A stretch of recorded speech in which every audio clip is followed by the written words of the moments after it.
How to format a Mac OS. Back up your data before formatting your Mac will erase all of your data. Press Command+R. This boots your Mac into recovery mode. Select Disk Utility.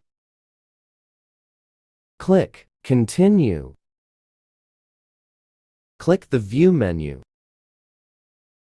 Click Show All Devices. Select the disk you want to format. Click the Erase button.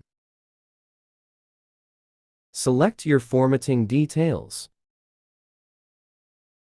Click Erase to format the disk.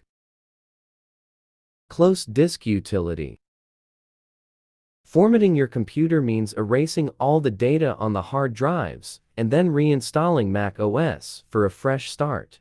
Thanks for watching video.